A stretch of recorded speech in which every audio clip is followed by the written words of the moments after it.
요즘 밤에 잠을 못 자는 사람들이 많을 것 같다라는 생각을 합니다. 가지고 있는 권력과 지위로 약한 사람들에게 고통을 주고 아픔을 주고서도 아무런 죄책감도 없이 지내던 사람들의 추한 모습들이 드러나고 있습니다.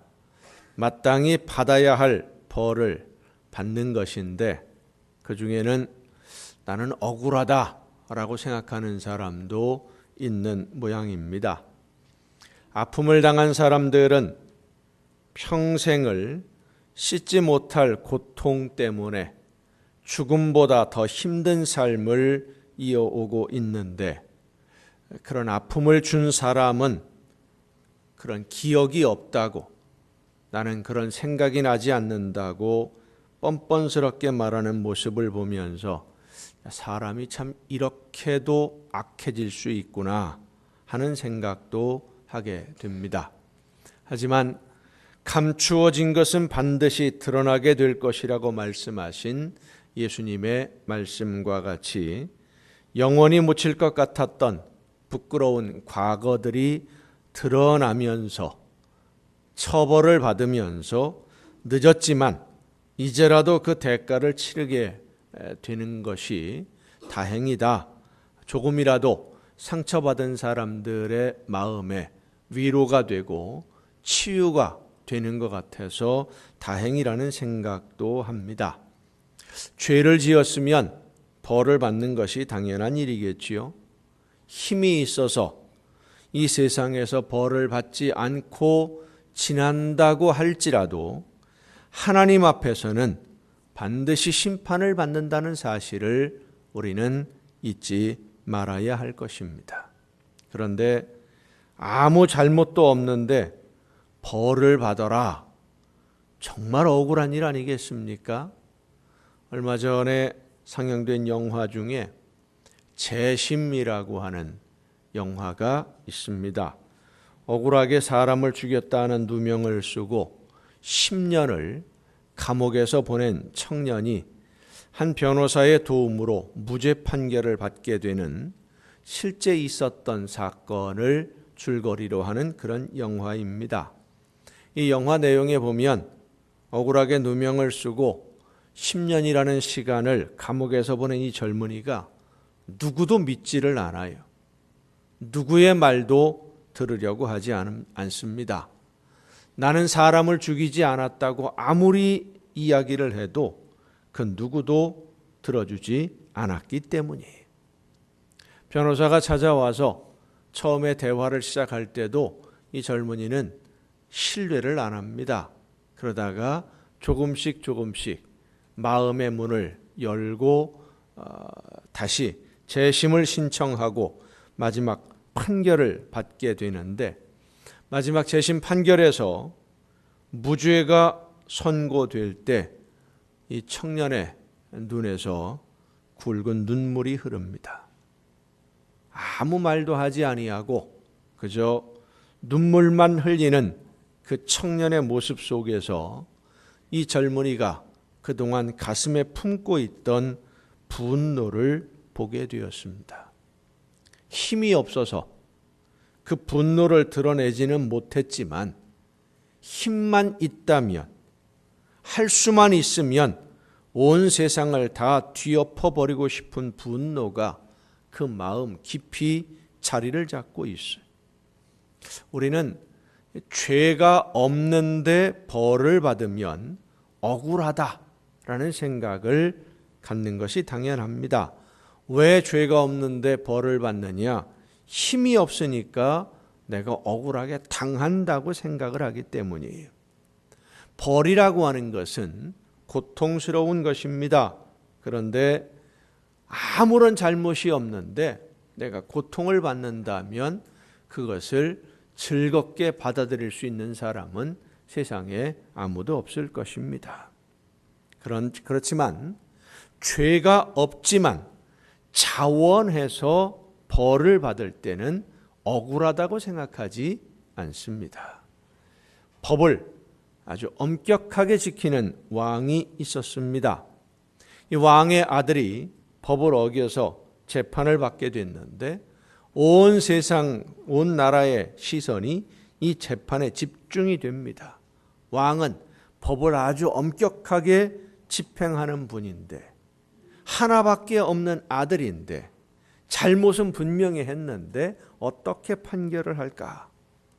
판결을 내리는 날 왕이 모든 사람들이 보는 앞에서 왕자에게 판결을 내리는데 다른 국민들과 똑같이 태형을 선고를 합니다.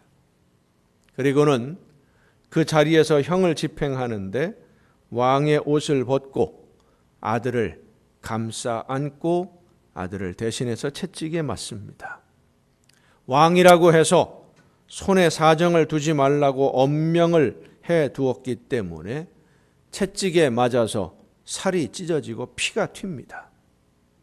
왕의 아들이지만 죄를 범했으니까 벌을 받아야 하고, 하지만 사랑하는 아들이 채찍을 맞는 것을 그대로 두고 볼 수 없어서 내가 그 아들을 감싸 안고 채찍을 맞아야만 하는 아버지의 사랑. 그렇습니다. 예수님의 고난은 우리를 사랑하시는 하나님의 사랑의 증거입니다. 예수님이 당하신 고난, 십자가에서 숨을 거두시기 전에 채찍에 맞고 모욕을 당하고 매를 맞는 이 모든 아픔들이 무슨 잘못이 있어서가 아닙니다. 오늘 우리가 받는 고난이나 아픔들은 사실 대부분이 누군가의, 우리 자신들이나 다른 어떤 사람들의 잘못으로 인한 것들이 대부분이에요. 아픔을 당하는 본인들의 잘못일 수도 있고, 또 누군가의 욕심으로 인해서 다른 사람이 아픔을 당할 수도 있습니다. 요즘 일어나는 미투 운동, 잘못한 사람이 자기가 잘못한 것인지 모른다라고 해서 잘못이 없어지는 것은 분명히 아니죠. 잘못을 했으면 벌을 받는 것이 마땅합니다. 정말로 그들에게 잘못이 있는지 없는지는 조사를 통해서 다시 한번 밝혀지겠습니다마는 일단 그런 의혹이 제기되었다라고 하는 것은 무엇인가 좀 의심스러운 일들이 있었기 때문이다라고 우리가 보통 생각을 하지 않습니까? 옛날 우리 어른들이 말하는 속담대로 아니 땡 굴뚝에 연기 나겠느냐 하는 것처럼 뭔가 있지 않겠나 그런 생각을 갖게 됩니다. 고난을 당하니까. 하지만 예수님의 고난은 우리가 생각하는 고난과 질적으로 다르다는 것을 우리는 잊지 말아야 됩니다. 예수님의 고난은 온전히 우리의 죄를 대신 책임지시는 고난이기 때문입니다. 겉으로 드러나는 아픔은 비슷해 보이고 채찍에 맞고 고통을 당하고 십자가에 못 박히는 그 모든 아픔의 모습들은 비슷해 보이지만 예수님의 고난과 오늘 우리가 받는 고난은 이유가 다르고 의미가 완전히 달라요. 우리는 우리의 잘못으로 인해 벌을 받아야 하고 고난을 당해야 하지만 예수님은 아무 죄가 없으셔요. 잘못이 없습니다. 그런데도 자원해서 자청해서 그 고난을 받으십니다. 우리를 사랑하시기 때문에 우리가 받아야 할 벌을 대신 받으신 것입니다. 오늘 본문에 우리 말씀을 보면 그는 죄를 범하지 아니하시고 그 입에 거짓도 없으시며 욕을 당하시되 맞대어 욕하지 아니하시고 고난을 당하시되 위협하지 아니하시고 오직 공의로 심판하시는 이에게 부탁하시며 친히 나무에 달려 그 몸으로 우리 죄를 담당하셨으니 이는 우리로 죄에 대하여 죽고 의에 대하여 살게 하려 하심이라. 그가 채찍에 맞음으로 너희는 나음을 얻었나니 너희가 전에는 양과 같이 길을 잃었더니 이제는 너희 영혼의 목자와 감독 되신 이에게 돌아왔느니라. 아멘. 예수님의 고난을 당하시고 죽으신 것은 우리의 죄를 대신 책임지고 대신 벌을 받으시려는 예수님의 사랑의 행동이요, 그 사랑으로 우리가 모든 죄에서 해방되어서 우리의 영혼의 목자가 되시는 하나님의 자녀로 회복되었다 말씀해 주시는 겁니다. 그렇습니다. 예수님의 죽으심으로 우리의 죄의 문제가 해결된 줄로 믿으시길 바랍니다.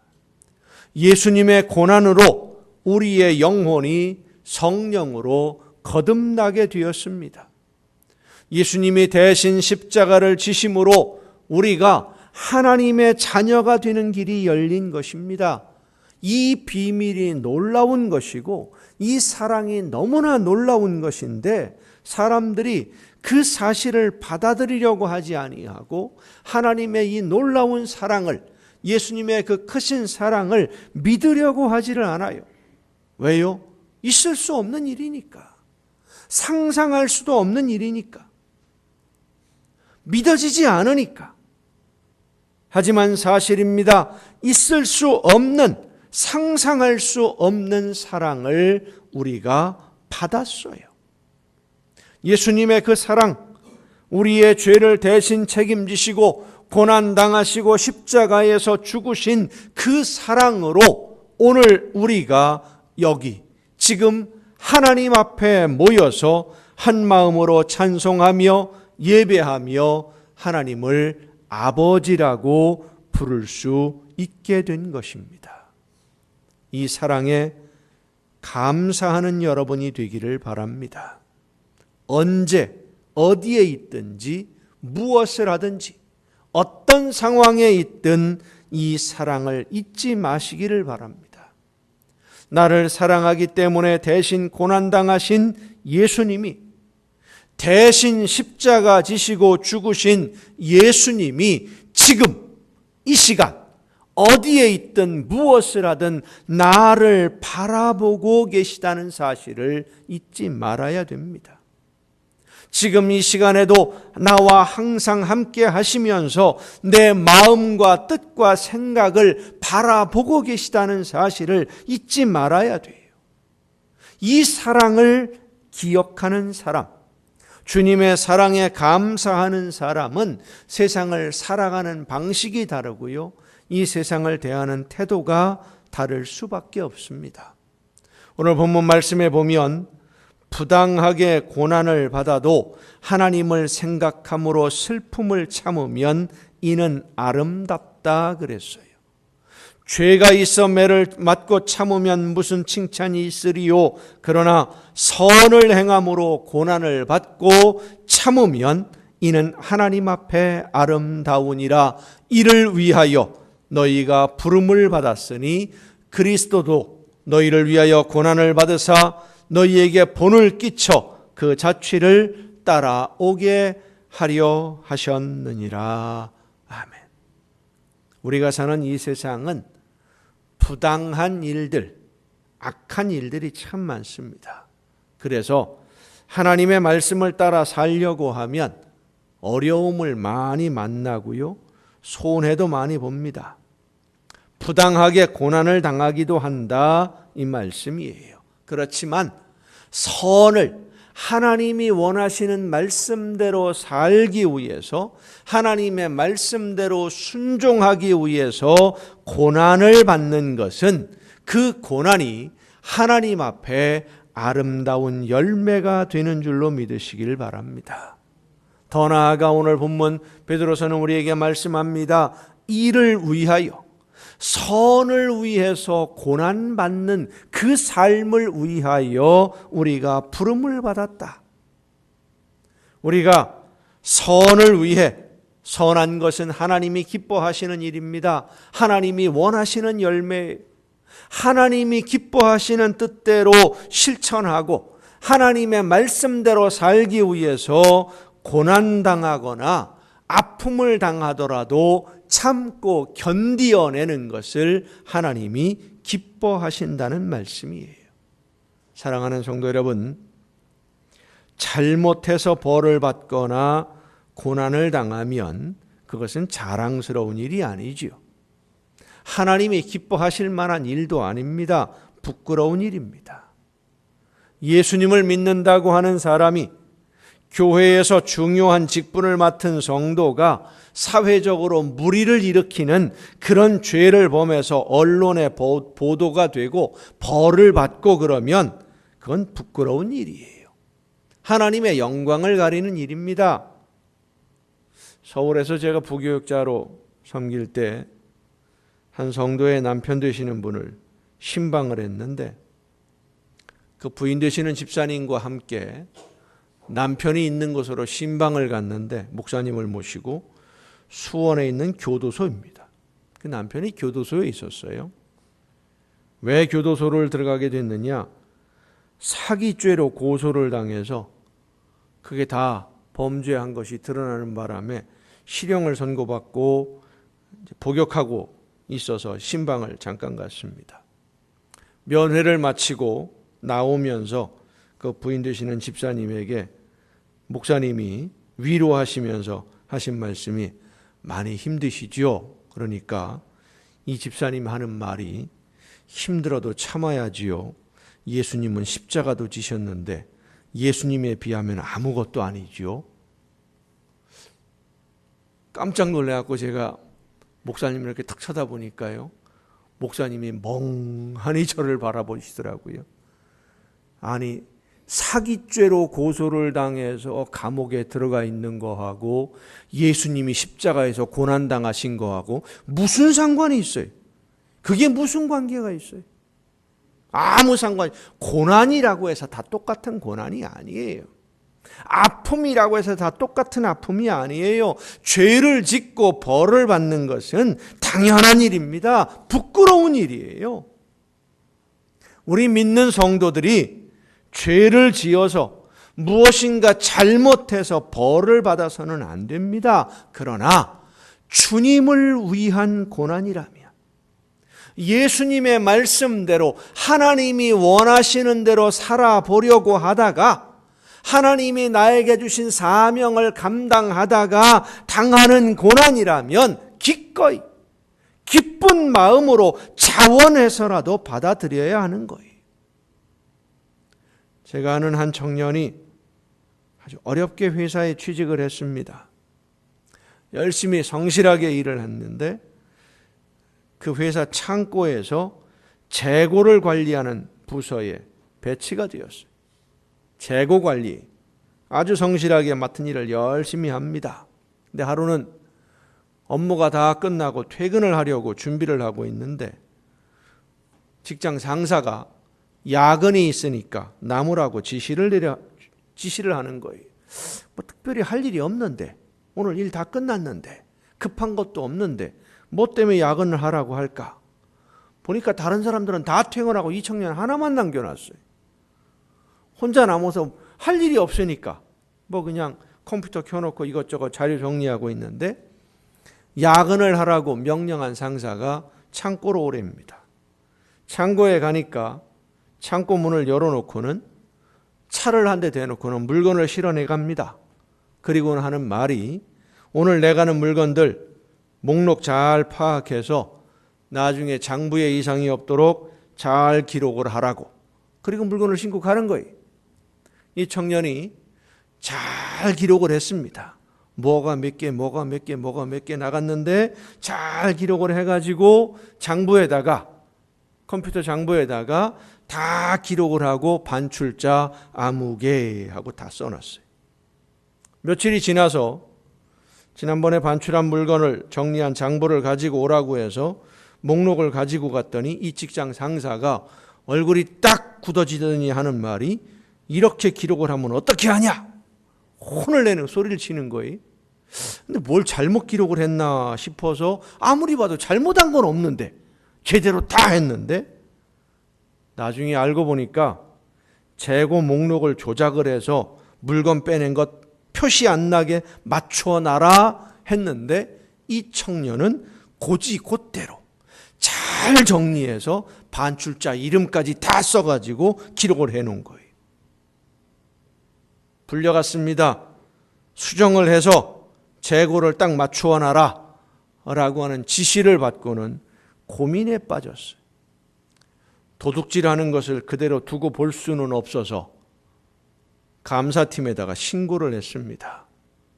그 신고 때문에 이 청년이 회사에서 많은 어려움을 당해서 동료들에게 왕따를 따돌림을 당하고 결국 회사를 그만두고 말았어요. 하나님의 말씀대로 살려면 손해를 감수해야 하는 것이 오늘 우리가 살아가는 이 사회의 모습들입니다. 여러분, 이 죄악이 가득한 사회에서 하나님의 사랑으로 하나님의 자녀가 된 성도들은 하나님이 기뻐하시는 뜻을 실천하기 위해서 고난도 마다하지 않아야 됨을 믿으시길 바랍니다. 하나님이 그 고난 당하는 것을 기뻐하셔요. 하나님이 기뻐하시면 더 놀라운 은혜의 선물로 채워 주심을 믿으시길 바랍니다. 예수님의 고난으로 말미암아 저와 여러분이 새 생명을 얻었어요. 예수님이 기꺼이 고난을 당하심으로 자청하여 그 고난을 받으심으로 온 세상 모든 사람들에게 영원한 생명의 길을 열어주셨습니다. 오늘 우리가 하나님의 말씀대로 실천하기 위해서 하나님이 기뻐하시는 뜻대로 순종하기 위해서 고난당하는 것, 손해가 되는 것 같고 아픔을 견디어야 하는 그런 고통이 있지만 그 고난을 당하여 이 땅 위에 아름다운 하나님의 나라가 세워짐을 믿으시길 바랍니다. 그 고난당한 모든 자들에게 하나님은 더 큰 은혜와 크고 놀라운 선물로 풍성하게 채워주심을 믿으시길 바랍니다. 모르는 척 눈 감으면 손해 안 보고 지나갈 수 있는 그런 일들이 우리 주위에는 너무 많습니다. 그러나 예수님의 말씀을 따라서 옳은 것은 옳다 하고 아닌 것은 아니라 해야만 합니다. 그렇게 선을 위해서 하나님이 원하시는 뜻을 이루기 위해 고난을 마다하지 않을 때 우리의 고난은 예수님의 뒤를 따르는 고난이 되고 하나님이 기뻐하시는 열매로 익어가는 아름다운 고난이 되는 줄로 믿습니다. 하나님 앞에 서게 될 때에 하나님이 기뻐하시는 열매로 풍성한 축복을 누리게 될 줄로 믿습니다. 예수님의 고난을 기억하는 이 사순절에 예수님의 고난을 본받아서 선한 일로 고난을 당하게 되더라도 오히려 기쁘게 감사함으로 견디어내서 하나님이 기뻐하시는 열매가 날마다 더 풍성해지고 하나님을 기쁘게 해드리고 그로 인하여 하나님이 베풀어 주시는 크신 은혜 가운데 이 땅 위에서는 누릴 수 없는 천국의 평안과 행복을 누리는 놀라운 축복 가운데 거하는 여러분 모두가 될 수 있기를 예수님의 이름으로 축원합니다.